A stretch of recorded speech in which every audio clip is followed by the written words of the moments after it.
Hello viewers, welcome to my channel bohemian Mona. আরও একটা নতুন জায়গার সন্ধান নিয়ে, আরও একটা উইকেন্ড ট্রিপের সন্ধান নিয়ে চলে এসেছি আজ ফলতা রিভার সাইড এরিয়াতে। এই যেখানে দাঁড়িয়েছে এই জায়গাটা হচ্ছে ফলতা এবং পাশেই দেখতে পাচ্ছেন পুরো বহমান নদী। এখানে আপনারা আসবেন কিভাবে, তাছাড়া যদি এসে একটা দিন আপনারা এখানে থাকতে চান তাহলে কোথায় থাকবেন এবং এই চারপাশে আর কি কি দেখার আছে সবটুকু নিয়ে থাকবে আজকের এই ভিডিও। সূর্য প্রায় অস্তাচলে, এই প্রাকৃতিক শোভা তো আমরা উপভোগ করবই, তবে তার আগে একবার জেটি ঘাটটা ঘুরে নিই। এই হচ্ছে Falta river side area jetty ঘাট। এই যে জায়গাটা দেখতে পাচ্ছেন, এই জায়গাটা এতটাই সুন্দর যে এখানে আপনি যদি কিছুক্ষণ দাঁড়িয়ে থাকেন আপনার অন্য কোথাও যেতে ইচ্ছেই করবে না। চারিদিকে সবুজে ঘেরা বনানী এবং তার মধ্যে বিস্তীর্ণ জলরাশি, যত দূর তাকানো যায় শুধুমাত্র নীল জল আর জল।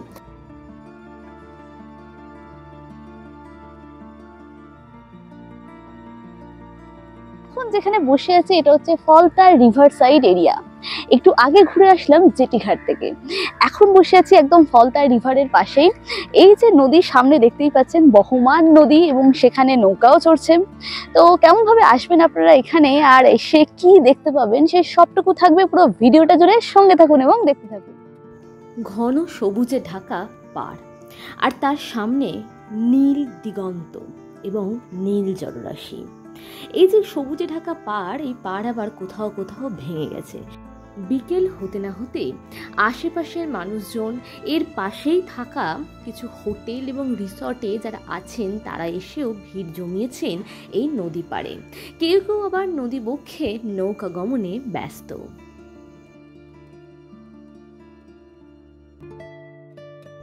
ওই যে দূরের যে নৌকাটা দেখতে পাচ্ছেন, ওই নৌকাটা কিন্তু ট্যুরিস্ট নিয়ে এবার বেরিয়ে পড়েছে। ট্যুরিস্ট নিয়ে তারা এই নদী বক্ষে কিছুক্ষণ ঘোরাঘুরি করবে, তারপর আবার ফিরে আসবে এই পাড়ে। মোটামুটি একটা নৌকাতে 6 থেকে 8 জন যেতে পারছে, কখনো কখনো সেখানে 5 জন 7 জনও হচ্ছে এবং এক একটা নৌকার ভাড়া নিচ্ছে প্রায় 300 থেকে 400 টাকা। আপনারা যদি এখানে নৌকা বিহার করতে চান তাহলে কিন্তু আপনাদের একটি গোটা নৌকায় ভাড়া করে নিতে হবে। তবে নৌকা বিহার না করে এই নদীর পাশে বসে যদি নৌকাগুলোকে পর্যবেক্ষণও করা যায় মন্দ লাগে না কিন্তু। শুধুমাত্র নদীর পাড়ে ঘুরে বেড়ানো কিংবা নৌকা বিহারই নয়, চাইলে আপনারা এখানে করতে পারেন পিকনিক। বর্ষা শীত সমস্ত সময় পিকনিক করার মতন এখানে পিকনিক স্পটও আছে। তাছাড়া কোনো একটা পার্টিকুলার জায়গা ভাড়া দিয়েও কিন্তু এখানে পিকনিক করা যায়। এবার জানিয়ে দিই যে আপনারা এই সুন্দর জায়গাটাতে আসবেন কিভাবে। যদি আপনারা শিয়ালদা থেকে ট্রেনে আসতে চান তাহলে নেমে পড়ুন বারুইপুর স্টেশনে। বারুইপুর স্টেশন থেকে আপনারা আমতলাগামী প্রচুর অটো এবং বাস পেয়ে যাবেন। আমতলায় যাওয়ার পরে সেখান থেকে ফলতা যাওয়ার বাস ধরুন এবং যদি পারেন তাহলে 83 নাম্বার বাস ধরুন, যেটা আপনাকে ফলতা 83 নাম্বার বাস স্ট্যান্ডে নিয়ে এসে দাঁড় করাবে। আর যারা ধর্মতলা হয়ে আসবেন, ধর্মতলা থেকেও কিন্তু আপনারা এই ফলতা বাস স্ট্যান্ডে আসতে পারেন। তবে বাস স্ট্যান্ড থেকে এই রিভার সাইড এরিয়াটা বেশি দূর না, চাইলে টোটোও নিতে পারেন, চাইলে হেঁটেও আসতে পারেন। জানি একটা মাত্র বিকেলে কাটিয়েই এখান থেকে আপনাদের ফিরতে ইচ্ছা করবে না, মন চাইবে 1-2 দিন থেকে যাই আর এই নদীর প্রাকৃতিক শোভা প্রাণ ভরে উপভোগ করি।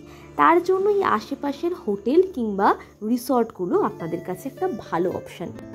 একদম এই নদীর উল্টো দিকেই রয়েছে এই রিডস রিভারিয়া নামক হোটেলটি, যেখানে আপনারা থাকতে পারবেন 1 বা 2 দিনের জন্য। যদি ভিডিওটা ভালো লেগে থাকে প্লিজ লাইক এবং শেয়ার করবেন, আর আপনি যদি আমার চ্যানেলে নতুন হন তাহলে চ্যানেলটাকে সাবস্ক্রাইব করে পাশে থাকবেন।